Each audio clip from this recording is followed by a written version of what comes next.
তোমরা যে কোরবানি করো, এই কোরবানির পশুর চামড়া আল্লাহর কাছে পৌঁছবে না, এই কোরবানি পশুর গোশত আল্লাহর কাছে পৌঁছবে না, এই কোরবানির পশুর রক্ত আল্লাহর কাছে পৌঁছবে না, হাড্ডি আল্লাহর কাছে পৌঁছবে না।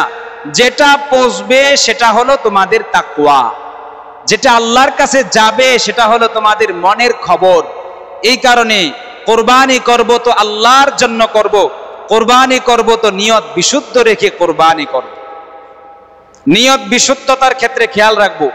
যারা শরিকানা কোরবানি করি, 3 জন 4 জন 5 জন 7 জন পর্যন্ত যারা কোরবানি করি, একটু মনোযোগ দিয়ে খেয়াল করব। শরিক বাছাই করার ক্ষেত্রে ভালো শরিক বাছাই করার চেষ্টা করব।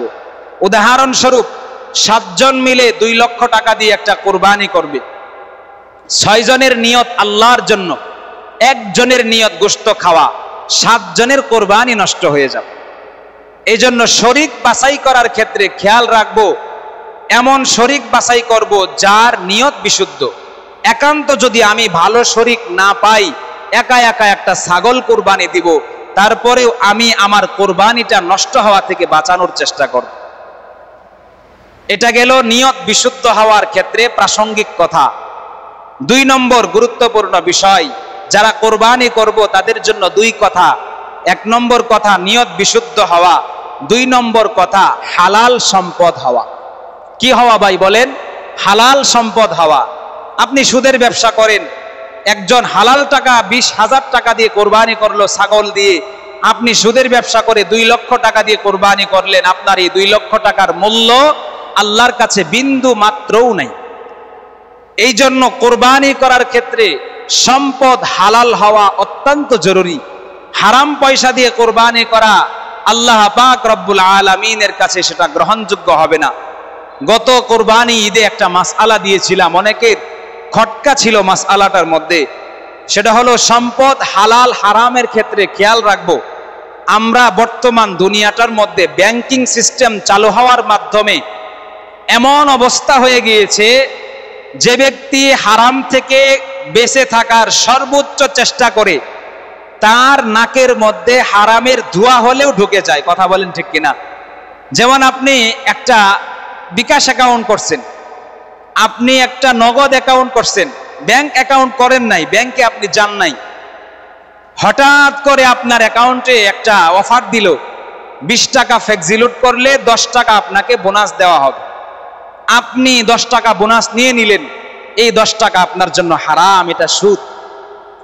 এই যে ক্যাশব্যাক অফার দেয় বিকাশ থেকে, নগদ থেকে, রকেট থেকে দেয়, 100 টাকা রিচার্জ করলে 20 টাকা ক্যাশব্যাক, এগুলো সুদের অন্তর্ভুক্ত। এখন দেখেন, একজন বুঝে না, হারাম খায় না, কিন্তু একটা অফার নিয়ে নিল, সেও তো হারামে জড়িত হয়ে গেল। আবার আপনি একটা কারেন্ট অ্যাকাউন্ট করছেন ব্যাংকে গিয়ে, চলতি হিসাব, যেটা আপনি ব্যাংকের কিছু নিবেন না, আপনি টাকা দিয়ে আপনার টাকাগুলো রাখবেন, সেভিংস অ্যাকাউন্ট করলেন, কিন্তু আপনাকেও বছর শেষে 2% লাভ দিয়ে দিবে, আপনার অ্যাকাউন্টে অটোমেটিক কিছু টাকা চলে আসবে। আপনি খেয়ালও করলেন না যে আমার এখানে 200 টাকা ব্যাংক থেকে অতিরিক্ত দিয়ে দিছে।